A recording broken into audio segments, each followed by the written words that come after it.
Welcome to this episode of Ed Circuit Author Chats. I'm pleased to be joined today by Andrew Watson.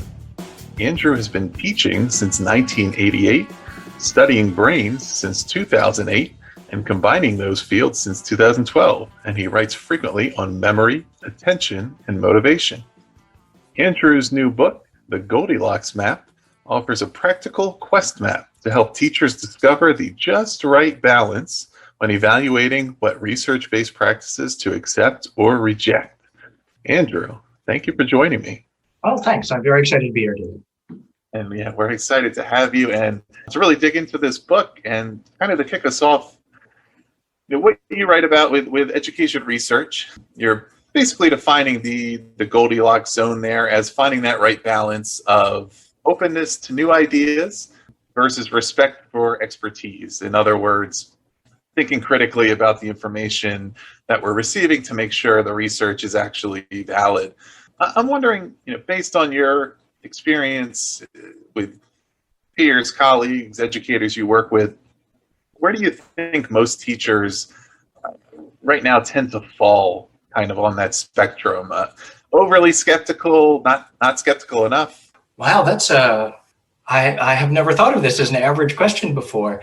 I think people tend to lean strongly one way or the other, that in any school, I find there's the team of people who are really excited to try the new thing because it's the new thing. And there are people who think, look, I've seen a dozen things come and go. This too will pass. I'm just going to keep doing what I do, and I'm really not interested in outside advice. So I think it tends to land on the individual. Presumably, there are some schools that lean more one way or the other. There are schools that are really committed to innovation and some schools that are really committed to tradition. I suppose one of the reasons I wrote the book is I think it's such a hard balance to get right that almost anywhere where you are, I think probably a little nudging is helpful. And for me, many of the strategies in the book, these are the conversations I have with myself. If I find myself too quick to reject something, I say, "Oh, no, stop. I need to investigate the other side." And if I'm embracing it too quickly, then I'll slow down and say, "Oh no, I need to kick the tires here." And I imagine a lot teachers' kind of stances on this or predispositions are formed relatively early in your career based on what your experience is. I learned about some really good research-based practices. They helped me to succeed at that early career time when it was really difficult, or I was in a school where they were always pushing kind of the latest thing and it wasn't really clear that it was all that effective.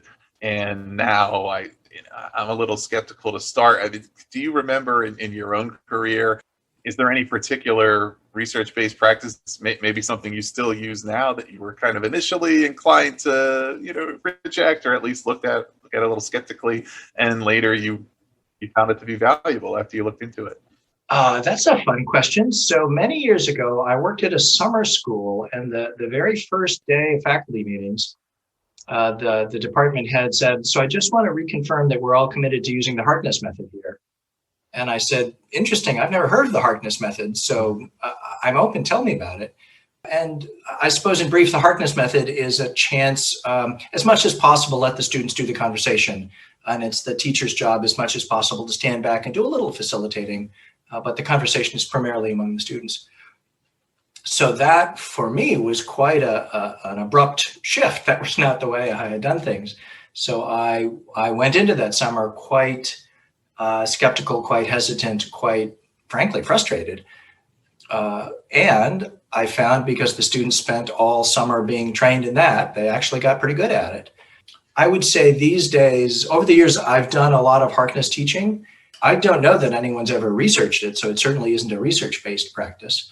And in my own teaching these days, I certainly have that skill in my back pocket, but I tend to use it much later in a unit, that once they've got the foundational skills well practiced, with the sorts of research-based skills like retrieval practice and balancing working memory load and that sort of thing, then a Harkness classroom is drawing on more advanced schema formation. Yeah, and I think with a lot of these things, and as I was reading through the book and kind of how you're framing the balance, and as you said, the elusive balance of, all right, how do we kind of find out where we are here. I think of it, and I kind of liken it to what's called the quote unquote eye test in sports with, scouts, whether it's basketball, baseball, and kind of what do we do when the statistics and what we're seeing in front of our own eyes are misaligned. They're showing us different things. What might be missing from one or the other? What things might we see that are predictive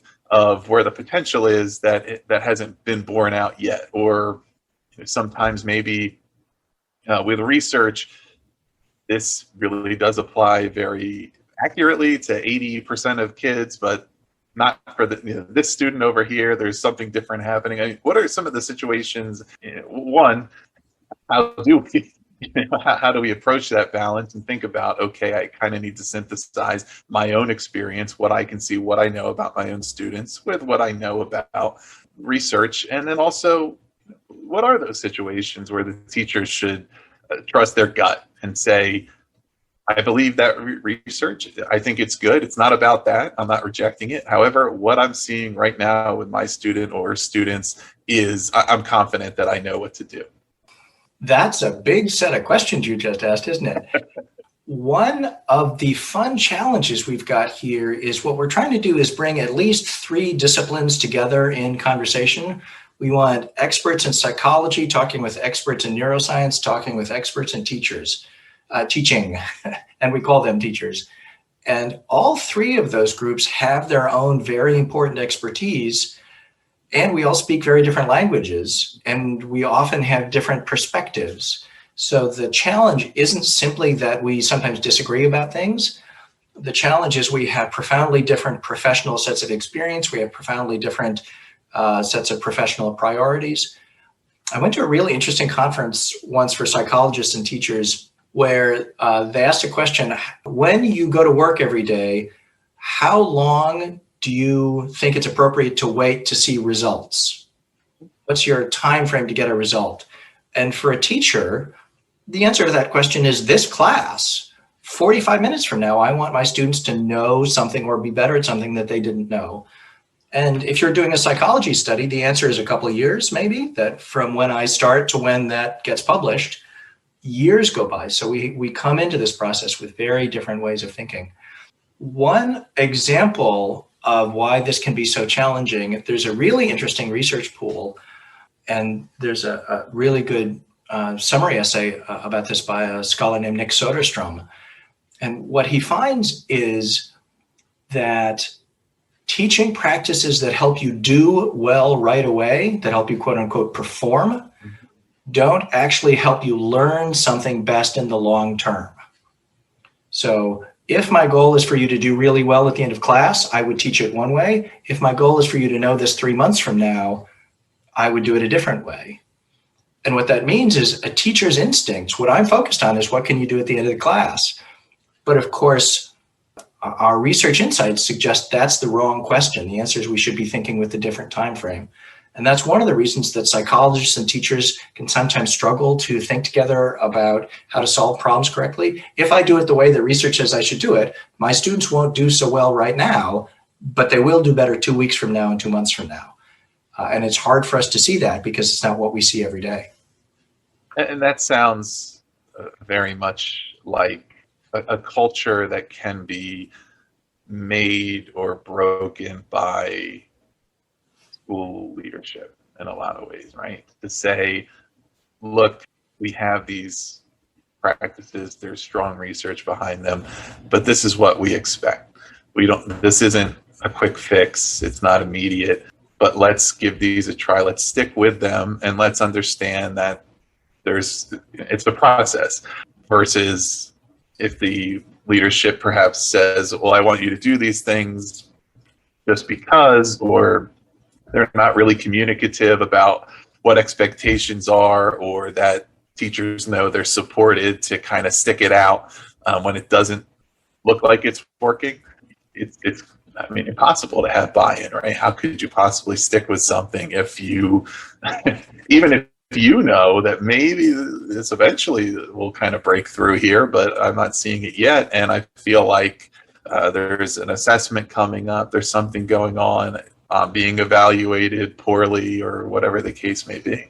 It is. That's one of the ways I find that having strong research to draw on can be so helpful, that if the parent says this particular teaching strategy doesn't seem to be helping my child, I can say, well, let me show you the research I'm drawing on. The reason I'm doing it is not, I woke up this morning and I thought it would be fun.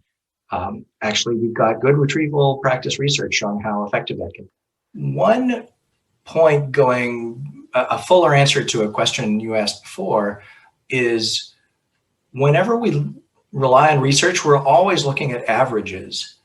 So on average, a particular technique will be more helpful for most students in most circumstances, but it will always be true that there are students who fall outside that average range. So if a student is on the autism spectrum, or if a student is unusually old or young for a grade, or if a student has a diagnosis of dyslexia, or there can be cultural circumstances. I work in a boarding school, so many of my students come from cultures where the cultural expectations about teacher-student relationships are profoundly different. I have to keep the averages in mind, and when I use research-based practices, I'm thinking about averages, but I'm also checking to be sure that it's working for the individual. Right. The individual isn't average, the individual is the individual, and I need to be working at both levels. Right. And of course, I mean, it's, understanding the research in that case is really something that can really facilitate that differentiation or personalization, because you kind of know what's a really good approach that's going to work for a lot of students. So you have a lot covered, and then you can adjust, and you have the capacity to adjust to those who need a kind of a different approach or more reinforcement, because you're not starting from one and then the next one and then the next one, which would be pretty difficult. I actually think there's a really interesting example of this. Of course, as teachers, a key thing in our world is we want our students to pay attention. And for almost everybody, a key indicator of attention is eye contact. If you're looking at me, I think you're paying attention to me. And if you're not, I think you're not. And teachers can be quite emphatic about that you really need to be looking at me. And I would say for the very great majority, mid 90% of students, that's true. There is a very small subgroup of students for whom looking people in the face and trying to understand and think at the same time, that can be overwhelming. So for that subgroup of students, for them to be looking out the window is not a sign of not paying attention. It's a sign of them trying not to be overwhelmed. That's what they do in order to pay attention. So it's helpful for me to know the rule, but also for me to know, yes, indeed, there is such a thing as this small subgroup of students who are strikingly functioning in a way that the rule wouldn't have predicted, and to be comfortable with that, and to let the student learn that particular way, because that's how the student is going to learn.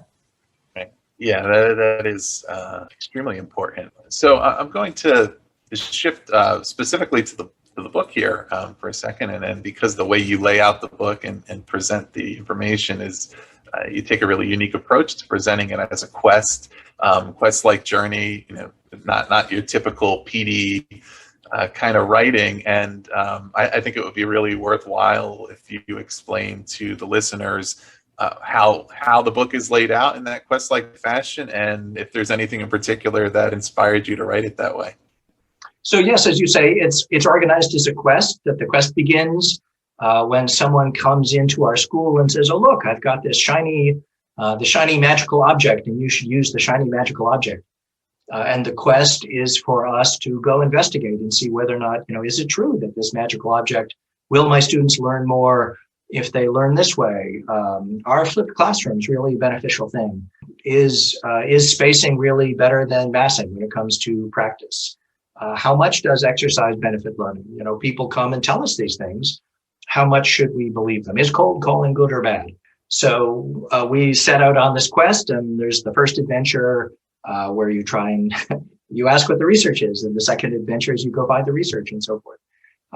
So what I'm trying to do is take this set of skills, which I've developed over, I say, the last 5 or 6 years, to really be organized about the process that I go through when someone gives me research-based advice, and to, in this case, literally map it out. So instead of, you used the phrase a little while ago, we all know we should be skeptical.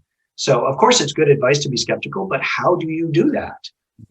It's a set of skills. What do we do? So step 1, step 2, step 3. And truthfully, the reason it turned into a quest in my head is the first time I tried to put it down on paper, it kept sounding terribly negative, that you do this first step, and if you get this result, well, then the person gave you bad advice and that was bad. Or if you do the second step and you get it, that was bad. So the punchline to the story kept being something bad happened. Right. So I was looking for a framework where it's actually exciting and good. And think, oh wait, that was a victory right there. I defeated the dragon. So the quest was my way of making that adventure sound positive, not just a series of snarling.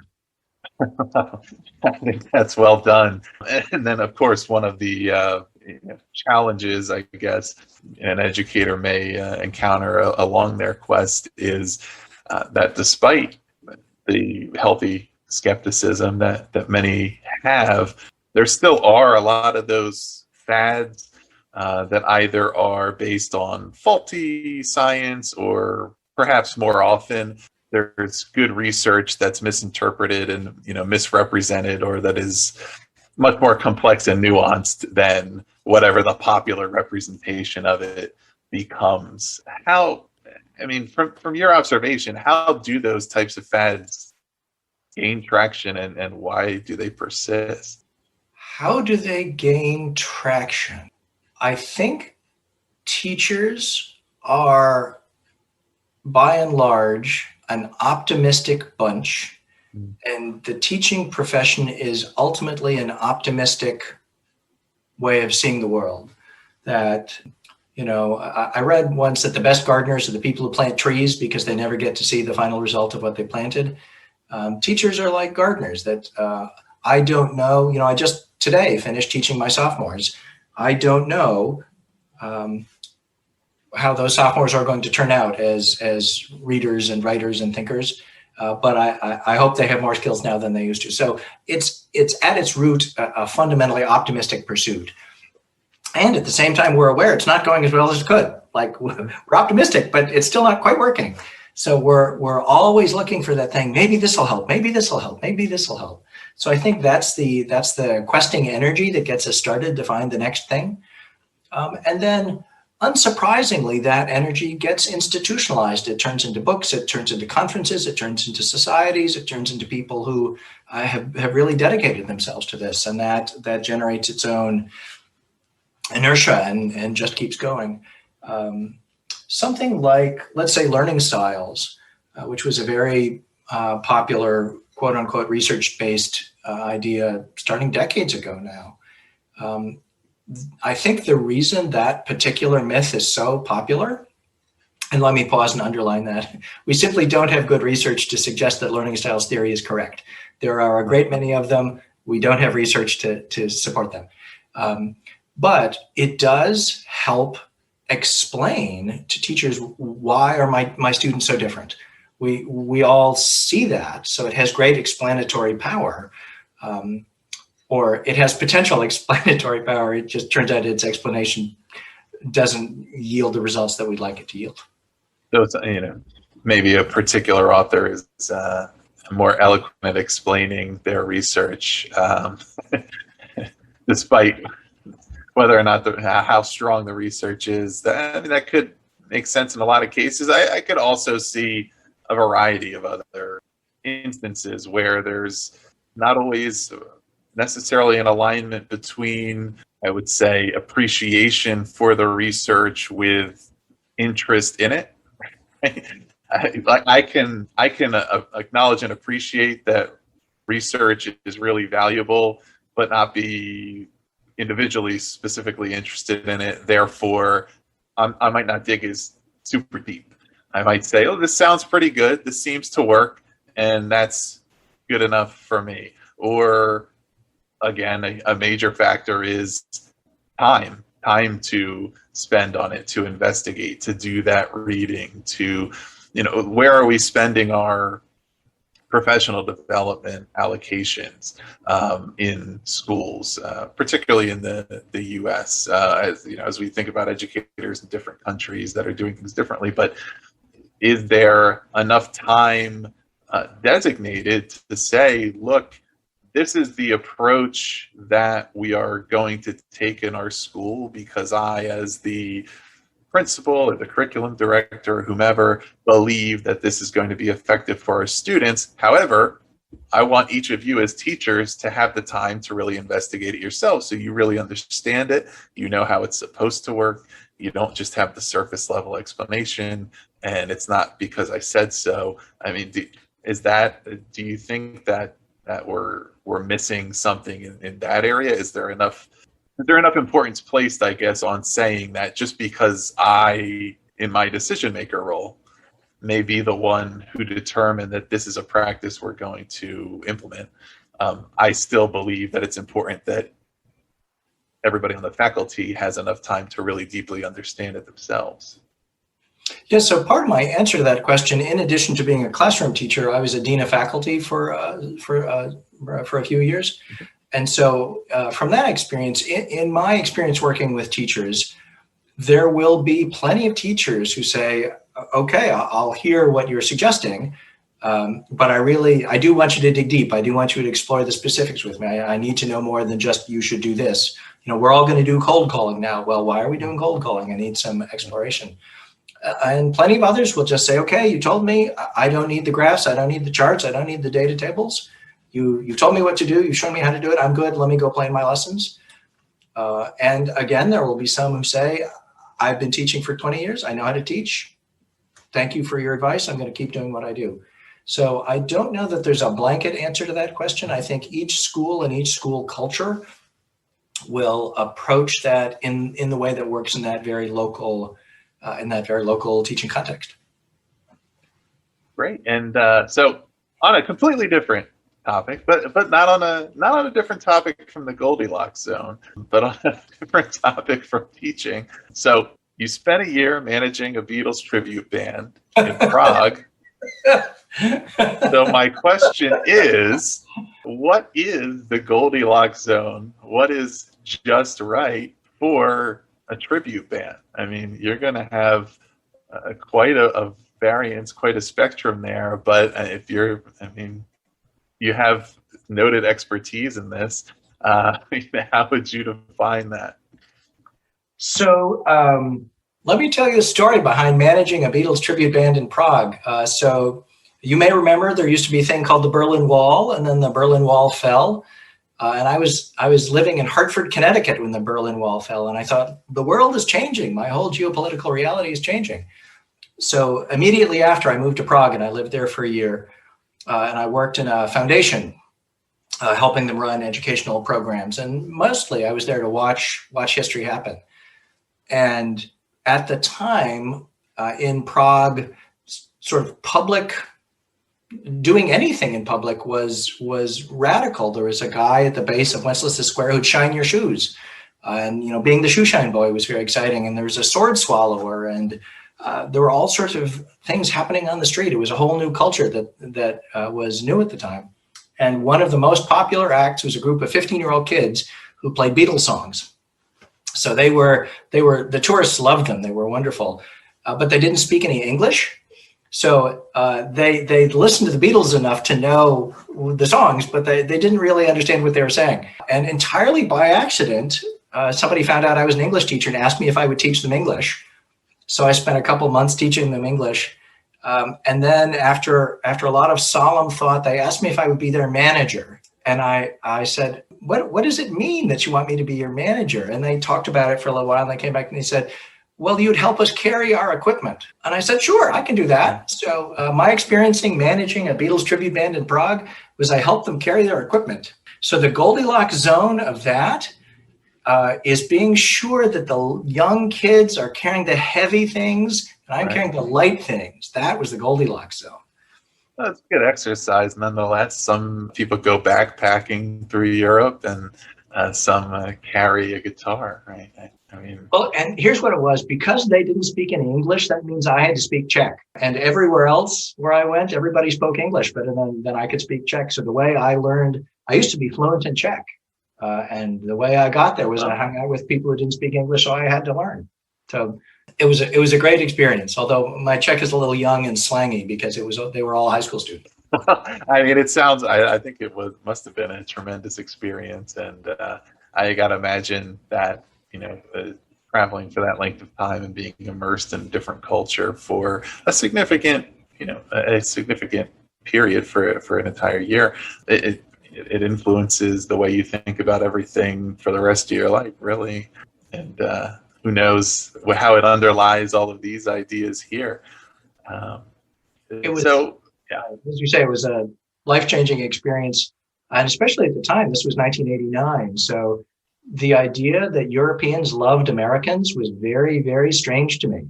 That was not my cultural context growing up. But in 1989 in Prague, they loved Americans, and that was a new and wonderful feeling.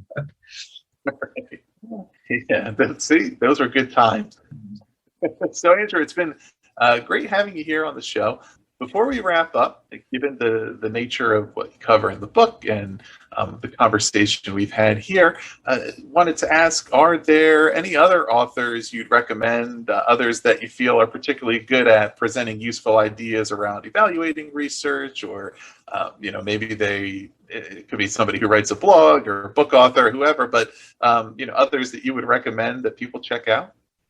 Wow, it's so many names. The first one who comes to mind, of course, is Dan Willingham, whose book, Why Don't Students Like School, was really foundational in getting this field kicked off. And he's written a book, I think, called When Can You Trust the Experts, which is asking similar questions, although he comes at it with a very different set of answers than I do. I would say there's a website called The Learning Scientists. So that's all one word, thelearningscientists.org. And those are 4 psychologists who are really interested in psychology and education research. And they do a really marvelous job of saying, here's what the research shows. Here's how to think about where this might apply, where it might not apply. Here's perhaps another field to connect to. So I really like the way they explore the specifics of that. And of course, if anyone is on Twitter, just start poking around and you'll find people. There's a professor in England. I'm not even sure I know how to pronounce his name. It's spelled Christian Bokhove, Bokhove. And he's really quite wonderful at publishing responses to research and saying, here's my concern about the study and here's what I like about it. So in Twitter world, you can find anything, including people who are really thoughtful and subtle about how they respond to research.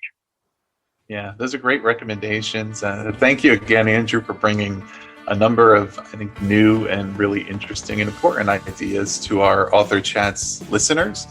Listeners, you can find reflection questions and information about Andrew's book, The Goldilocks Map, in the show notes. And you can also go and purchase that book from Catt Educational or Amazon or wherever you get your books. And the websites are open 8 days a week. So go on there, check out the book and enjoy. And thank you again, Andrew, for being with us.